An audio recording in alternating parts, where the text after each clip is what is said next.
नमस्कार बच्चों। देखिए, आज मैं आपको बता रहा हूँ पीईटी के बारे में, पैट के बारे में, जिसको बोलते हैं प्रीलिमिनरी एलिजिबिलिटी टेस्ट बोलते हैं। इसको हिंदी में क्या बोलते हैं? प्रारंभिक अर्हता परीक्षा। ये क्या होता है आपको पता ही होगा। जो बच्चे तैयारी कर रहे हैं कि जैसे कि एक टीचर का एग्जाम होता है, यानी कि असिस्टेंट टीचर जो बनते हैं उसके अंदर उसके लिए एक सुपर टेट का एग्जाम होता है, लेकिन उससे पहले उनको एक एग्जाम निकालना पड़ता है, यानी कि टीईटी निकालना पड़ता है। तो टीईटी निकालने के बाद सुपर टेट। टीईटी क्या है? वो प्रीलिम एग्जाम है, और सुपर टेट जो देते हैं वो क्या होता है? मेंस एग्जाम होता है। तो ऐसे ही इसमें क्या होता है, ऐसी इस एग्जाम के अंदर ध्यान रखेंगे, इसमें दो आपके एग्जाम होंगे। एक एग्जाम जो होगा वो होगा प्रीलिम एग्जाम, दूसरा एग्जाम जो होगा वो आपका कैसा एग्जाम होगा? तो मेंस एग्जाम। इस प्रीलिम एग्जाम के को ही क्या बोलते हैं? हम पीईटी बोलते हैं। क्या बोलते हैं इसको? पीईटी। तो अभी इसके पीईटी के फॉर्म निकले हैं, ठीक है। इस पीईटी के बाद आपकी नौकरी नहीं लगेगी, लेकिन इस पीईटी के बाद जो आपको दूसरा मेंस का एग्जाम जो है वो देना पड़ेगा। फिर उसके बाद जो चयन सूची होगी, जो मेरिट सूची होगी, उसके आधार पर आपको क्या नौकरी आपको मिलेगी। अब इसके लिए क्या क्या अर्हता है, क्या क्या योग्यता है, सबसे पहली बात तो ये देख लीजिए। देखिए, इसके अंदर जो है सबसे पहली बात तो रजिस्ट्रेशन जो स्टार्ट हो गए हैं वो 25/5 से इसके रजिस्ट्रेशन प्रारंभ होने की तिथि बताई गई है, ठीक है। इसी दिन से आप चाहें तो आवेदन शुल्क भी आप जमा कर सकते हैं, और सबमिट करने की अंतिम तिथि जो है वो 21/6, यानी कि बहुत कम समय मिला है, यानी कि आपको मिले हैं मुश्किल से 25 दिन मिले हैं आपको, ठीक है। 25-26 दिन मिले हैं। ये 25-26 दिन के अंदर आपको रजिस्ट्रेशन करना होगा आपको। और हाँ, इसके अलावा यदि आपके फॉर्म में कोई गलती हो जाती है तो 21 तारीख के बाद, यानी कि 21 तारीख के बाद, यानी कि 22 से लेकर 28 तक आप चाहें तो उसके अंदर इंप्रूवमेंट कर सकते हैं। आपका नाम गलत हो गया, डेट ऑफ बर्थ गलत हो गई है, कुछ भी है, लेकिन जो आपका फॉर्म भरने की और जो फीस जमा करने की जो डेट जो है वो आपकी क्या 25 से 21 तारीख है। 25/5 से और 21/6 तक है। इस बात को आप ध्यान रखेंगे। आइए साहब, आइए जो इसके अंदर मेन पॉइंट है वो मैं बता रहा हूं। पीईटी में क्या होता है? पीईटी के अंदर जो जितनी भी भर्ती आएंगी, जो आप बाद में अप्लाई करोगे पीईटी के बाद, या पीईटी जो बनाया गया है वो बनाया समूह ग के लिए बनाया गया है। समूह ग को क्या बोलते हैं हम? ग्रुप सी बोलते हैं। और ग्रुप सी बोलते हैं, मैंने बताया था मैंने आपको, ये द्विस्तरीय परीक्षा होगी, यानी कि एक होगा आपका प्रीलिम एग्जाम जिसे बोलते हैं पैट, उसके बाद जो भी वैकेंसी निकलेंगी यूपी ट्रिपल एससी के द्वारा, किसका? यूपी ट्रिपल एससी के द्वारा, उसके द्वारा जो वैकेंसी निकलेंगी तब आप जो है एलिजिबिलिटी हो जाएगी आपके अंदर ये परीक्षा पास करने के बाद। तो इस परीक्षा को क्या बोलते हैं? पैट। अभी पैट के फॉर्म आए हैं, ओके। आगे चलते हैं। इसके अंदर जो भी ये पूरा नोटिफिकेशन मैंने निकाल रखा है, इसके अकॉर्डिंग तो सब कुछ सारी बातें पता चल जाएगी। ऑनलाइन आवेदन, ऑनलाइन जो आवेदन है कैसे होता है, जो कब से है, मैंने आपको सारी बता दी, कब से लेकर कब तक होता है। ये वेबसाइट है, इस वेबसाइट पर जाके आप जो ऑनलाइन आवेदन कर सकते हैं। एक वीडियो बना भी दूंगा मैं, ये ऑनलाइन आवेदन के स्टेप बाय स्टेप क्या होता है, ठीक है। उसके बारे में चर्चा हम करेंगे। आते हैं सब। इसके बाद चलते हैं ऑनलाइन आवेदन अवधि। अवधि भी मैंने बता दी है, मैंने आपको कि अवधि भी मैंने आपको बता दी है कि 21 जून तक आपको ये टाइम मिलेगा। 21 जून की मध्य रात्रि तक आप भर सकते हैं। कब से लेकर 25 मई से, 25 मई से 21 जून तक आप ये फॉर्म भर सकते हैं, ओके। आगे चलते हैं। प्रारंभिक परीक्षा करने की अनिवार्यता। अनिवार्यता इसकी क्या है? कुछ नहीं है अनिवार्यता। आप जो है 10th क्लास पास होंगे, आप 10th क्लास पास होंगे, उसके ये इसकी क्या अर्हता है? किसी भी बोर्ड के द्वारा, जो भी मान्यता प्राप्त बोर्ड है उसके द्वारा आपको 10th क्लास पास होने चाहिए इसके अंदर, ओके। आगे चलते हैं। आयोग। अब इसमें जो आयोग परिधि में आने वाले पद, अभी पद के बारे में कोई जानकारी उन्होंने नहीं अभी पद के बारे में उन्होंने कोई जानकारी नहीं दी है कि समूह ग के अंदर कौन कौन से पद आएंगे, ठीक है। लेकिन समूह ग के अंदर जो ग्रुप सी की है, ये जितने भी असिस्टेंट वैकेंसी, असिस्टेंट यानी कि एक होता है जो मुख्य आपका जो आपका कर्मचारी होता है उसका एक असिस्टेंट होता है। हर विभाग में असिस्टेंट होता है। जैसे कि बाबू होता है, उसको बाबू का भी एक असिस्टेंट होता है। हालांकि वही असिस्टेंट बाद में प्रमोट होकर क्या बन जाता है? बाबू बन जाता है। तो ये अभी जो है ये जितने भी भविष्य में असिस्टेंट की नौकरी होंगी, वो सब जो है असिस्टेंट की नौकरियों के लिए आपको पीईटी निकालना आपको क्या है? जरूरी है, ठीक है। ये सब कुछ विज्ञप्ति दे रखी है, इससे अभी कोई मतलब नहीं है। इसके अंदर कुछ ग्रेड पे के बारे में दे रखी है, ठीक है। ग्रेड पे के बारे में इसमें ये रखा है। अभी आप इसे चक्कर ना पड़े अभी कि कितने से कितने ग्रेड पे की ये जो नौकरियां आएंगी उसमें कौन ये हो इन पदों को शामिल किया जाएगा जो पेट के लिए जरूरी है, ठीक है, ओके। आगे चलते हैं। अभी अब आगे चलते हैं। शैक्षिक अर्हता। तो शैक्षिक अर्हता मैंने बताया, मैंने अभी शैक्षिक अर्हता कुछ नहीं है हाई स्कूल या इसके समकक्ष की है ना, या उससे उच्च। भाई आप मिनिमम तो हाई स्कूल है, या उससे भी ज्यादा आप उच्च शैक्षिक अर्हता रख सकते हैं, लेकिन मिनिमम क्या है? हाई स्कूल, अथवा उससे उच्च शैक्षिक अर्हता आपके अंदर होनी चाहिए, तब जाके ये फॉर्म आप भर सकते हैं। बात समझ में आ गई? आगे चलते हैं। तो ठीक है, आगे चलते हैं। कुछ आयु सीमा। आयु सीमा की बात कर लेते हैं। इसके अंदर आयु सीमा जो है, इसके अंदर ध्यान रखेंगे, इसमें आयु सीमा आपकी जो होनी चाहिए इसके अंदर, यहां पर लिखा है इसके अंदर 40 वर्ष तक होनी चाहिए। और कब से? 18 वर्ष या 21 वर्ष से। 18 वर्ष और 18 वर्ष से स्टार्ट होगी आयु सीमा और आपकी 40 वर्ष तक होनी चाहिए। हालांकि इसके अंदर जो है SC ST OBC को छूट भी दी गई है, एक एज रिलैक्सेशन भी दिया गया है। तो 18 वर्ष से लेकर और 40 वर्ष के बीच बीच में आपकी होनी चाहिए, ठीक है, आयु होनी चाहिए उत्तर प्रदेश ये के नियम अनुसार इसके अंदर। ओके, आगे चले, ठीक है। इसमें अब आगे आगे और आते हैं, मेन इसमें देख लेते हैं जो कि जनरली बातें होती है सबको पता होनी चाहिए, ठीक है। और आगे आगे आते हैं, इसमें रिलैक्सेशन भी दिया गया। आरक्षण जैसे ही होता है, जैसे आरक्षण होता है वो प्रक्रिया इसमें चलती रहेगी। आरक्षण में कुछ नहीं है, ये किस प्रकार से वर्टिकल आपको आरक्षण इसमें दिया जाएगा। जितने भी अनुसूचित जाति, अनुसूचित जनजातियां या पिछड़ा वर्ग है उनके लिए जो भी आरक्षण या आर्थिक रूप से कमजोर जो है उनको आरक्षण दिया जाएगा। बस इसमें एक बात और ध्यान रखूंगा कि जो आपका जो आपका इकोनॉमिक जो बैकवर्ड जोन में आते हैं, यानी कि जो आपके EWS से होता है, उसके अंदर आपका जो सर्टिफिकेट जो होता है वो ज्यादा पुराना नहीं होना चाहिए। अभी बता रहा हूं मैं आपको कितना पुराना होना चाहिए इसके अंदर, कि ज्यादा पुराना ना हो तो नहीं चल पाएगा उसमें। परीक्षा योजना का पाठ्यक्रम जो है, अभी इसके बाद चर्चा करेंगे। परीक्षा योजना एवं पाठ्यक्रम, परीक्षा योजना के बारे में तो अभी कुछ ज्यादा खास बताया नहीं गया है, लेकिन उम्मीद करते हैं कि जैसे कोरोना काल जैसे खत्म होगा तो उसके बाद जो है ये एग्जाम ये ले लेंगे, क्योंकि देखिए काफी सारी समस्याएं आई हैं, वैकेंसी जो है निकली नहीं, काफी समय से जो वैकेंसी निकली थी वो रद्द भी हो चुकी है, ठीक है। और कुछ चीजें तो कोर्ट में अटकी रह जाती हैं, तो उसकी वजह से अब काफ़ी समय से वैकेंसी जो है खुली भी नहीं है। बीच में एक टीचर की वैकेंसी आई थी समझे, उसमें भी अभी तक कोर्ट में कुछ मामला चल रहा है, उसकी में भी थर्ड अभी जो लिस्ट है वो भी जारी नहीं हुई है, ठीक है। आगे चलते हैं इसके अंदर। परीक्षा की तिथि जो है वेबसाइट के माध्यम से सूचित किया जाएगा। अभी कोई परीक्षा की तिथि नहीं है, पैट के बाद वेबसाइट के माध्यम से आपको क्या है यथावत सूचित किया जाएगा। स्कोर क्या होता है इसमें, ये वाली बात नहीं है। स्कोर देखिए, प्रारंभिक परीक्षा आर्तम है जो स्कोर या परीक्षा परिणाम आयोग की वेबसाइट पर अपलोड किए जाने में के, हाँ यहाँ इसका मतलब क्या है, इसका मतलब समझ लेते हैं। यहाँ पे यह है, मान लिया आपने पैट की परीक्षा दे दिया आपने, अब जो है पैट के बाद ये सर्टिफिकेट आप कब तक आपका ये वैलिड होगा, तो जिस दिन रिजल्ट आएगा उससे 1 वर्ष तक ये आपका जो पैट का जो सर्टिफिकेट है ये मान्य रहेगा। यानी कि 1 वर्ष के अंदर कोई सी वैकेंसी आती है आप उसको भर सकते हैं। लेकिन 1 वर्ष से पुराना हो जाता है ये तो आप जो है पैट का आपको दोबारा एग्जाम देना पड़ेगा। तो कहने का मतलब यही 1 वर्ष के लिए ही वैलिड है, और कब से गिने जाएगा, जब से आपका एग्जाम हुआ है तब से ये गिना जाएगा, तब से वो दिन गिने जाएंगे।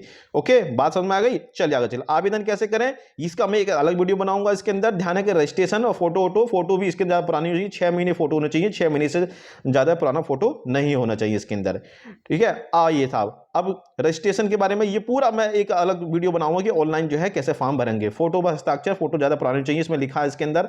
फोटो के बारे में थोड़ा सा समझ लेना इसके अंदर कि चेहरे की छवि जो आपकी स्पष्ट होनी चाहिए, चेहरे पर अत्यधिक चमक या छाया नहीं होनी चाहिए, एकदम टिप टॉप बनकर मत जाना, एकदम नॉर्मल तरीके से न, ठुड्डी से सिगर तक, ठुड्डी मतलब जो ठोड़ी या सिगर तक का साफ दिखा चेहरा होना चाहिए। ये नहीं कि बड़ी स्टाइल में दाएं बाएं होकर आप अपना फोटो खिंचवाओ, ठीक है। तो साफ दोनों कान जो है, ऐसा फोटो है कि दोनों कान जो है जैसे हाथी के कान होते हैं ऐसे दोनों कान जो है साफ साफ दिखाई देने चाहिए, ठीक है। बात समझ आ गई। तो ये कुछ है, इसमें ज़्यादा जानकारी इसमें नहीं देनी, बाकी जब जानकारी होगी तब मैं आपको बताऊंगा। इसके अंदर 6 महीने के फोटो जो है आपको 6 महीने का होना चाहिए, 6 महीने से ज़्यादा पुराना फोटो नहीं होनी चाहिए, ठीक है। और इसके में अभी ये कुछ नहीं है, अभी इसमें ज़्यादा खास बात आइए अब आते हैं। अब डिक्लेरेशन, इसमें कुछ नहीं है, आप डिक्लेरेशन नीचे आता है तो आपको उसमें बताना पड़ेगा कि हाँ भाई मैं ही व्यक्ति हूँ, उसमें कुछ नहीं है इसके अंदर। इसमें ध्यान रखेंगे इसमें। अच्छा, फीस के बारे में देख लीजिए, इसके अंदर फीस क्या है।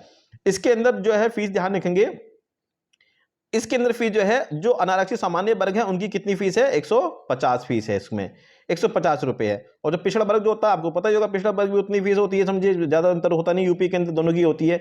अनुसूचित जनजाति जो है, जो SC वर्ग की कैटेगरी है, 95 रुपये है ना। जो जनजाति लोग हैं अनुसूचित जनजाति उनकी भी कितनी है, 95 है। जो विकलांग श्रेणी में आते हैं बच्चों, उनकी जो है 25 रुपये इनकी क्या है फीस है, इसमें ध्यान रखेंगे इस बात का, ठीक है। आइए सब आगे चलते हैं। फॉर्म का प्रिंट आउट लेना, ये तो जब ऑनलाइन भरेंगे तब आपको पता चल जाएगा कि ऑनलाइन प्रिंट कैसे निकाला जाता है। आवेदन पत्र का संशोधन के लिए मैंने बताया भी था मैंने आपको कि 28 तारीख तक आपको जो है संशोधन अनुमान्य होगा, यानी कि आपको 28 तारीख तक, 21 से लेकर 28 तारीख तक, 21 के बाद 28 तारीख तक जो है आप चाहें तो कोई भी संशोधन कर सकते हैं इसके अंदर। बात समझ आ गई, ये आपकी डेट लिखी है।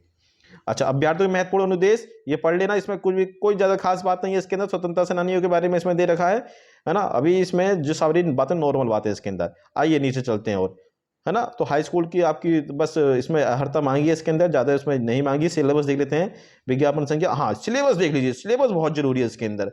देखिए सिलेबस के अकॉर्डिंग ही तैयारी करेंगे हम इसके अंदर।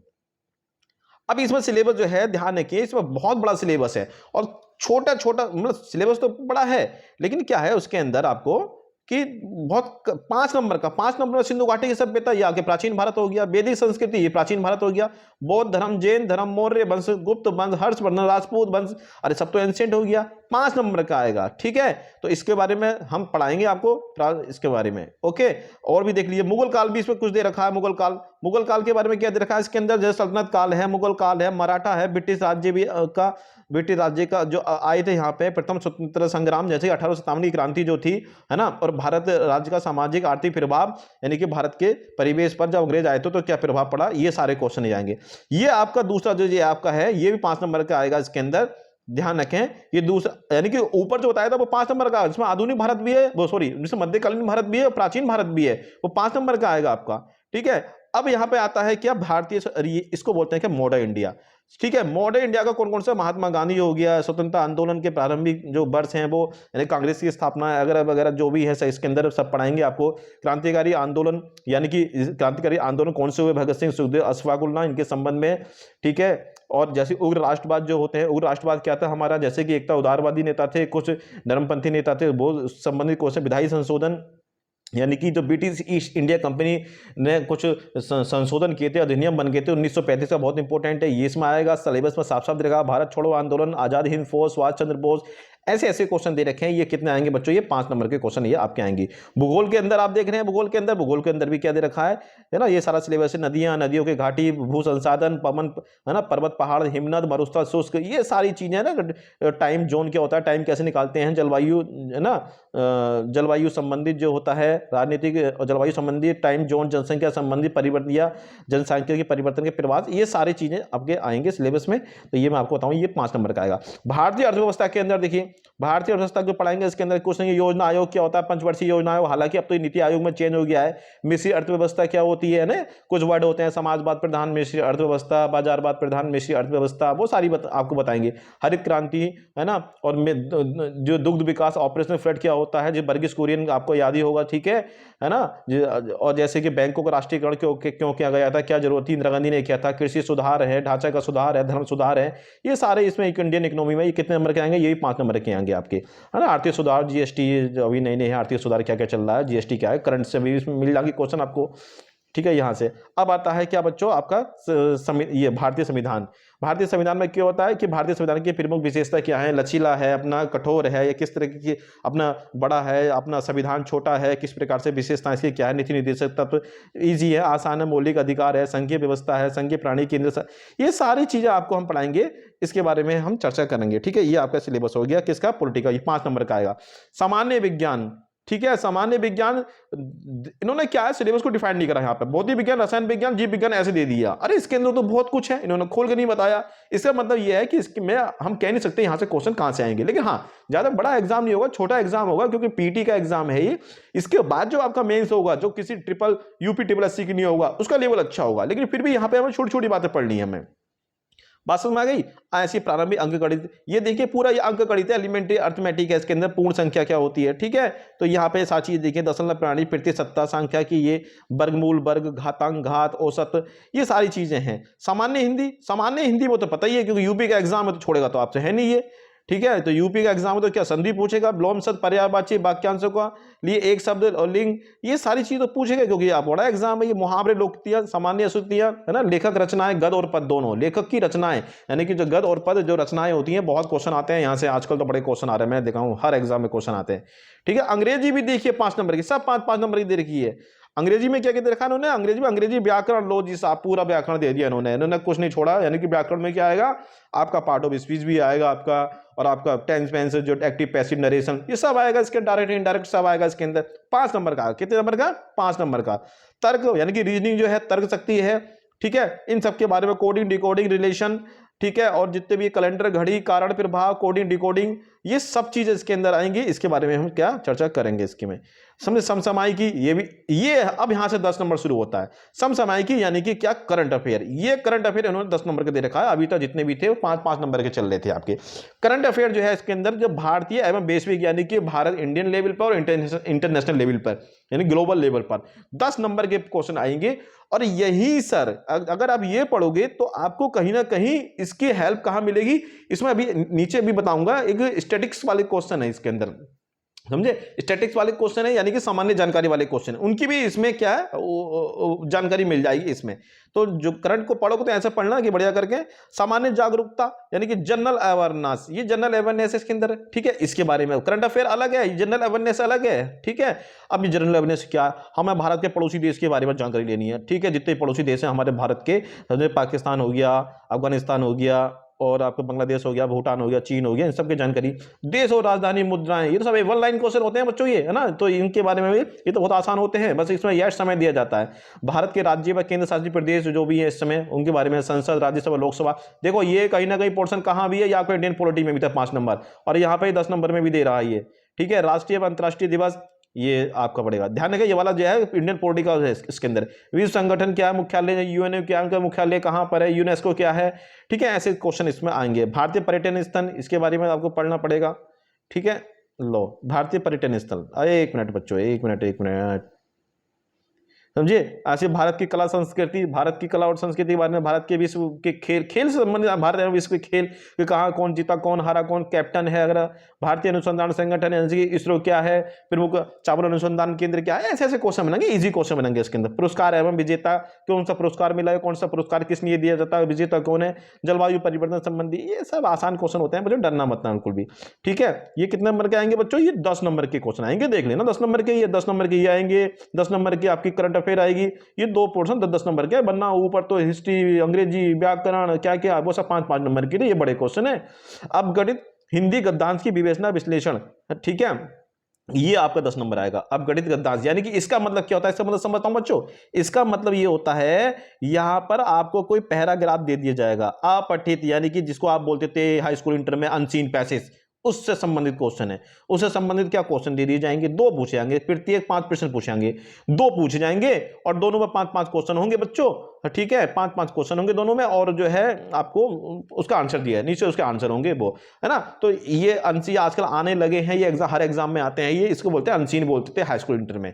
बात समझ आ गई बच्चों, आगे चले, ठीक है साहब, है ना। ऐसी अब ये आता है ग्राफ की व्याख्या विश्लेषण, ग्राफ संबंधी क्वेश्चन आएंगे इसके अंदर, प्रत्येक 5 प्रश्न ग्राफ के संबंधी, ठीक है, इसके बारे में चर्चा करेंगे आप, ठीक है। और 10 नंबर क्या, तालिका की व्याख्या विश्लेषण, तालिका 10 नंबर का ये आएगा। ये दोनों पोर्शन थोड़ा सा नया पोर्शन है, इसके बारे में पहले सिलेबस के अकॉर्डिंग देखेंगे क्या क्या इन्होंने सिलेबस देखा नहीं है, इन दोनों पोर्शन को देखेंगे।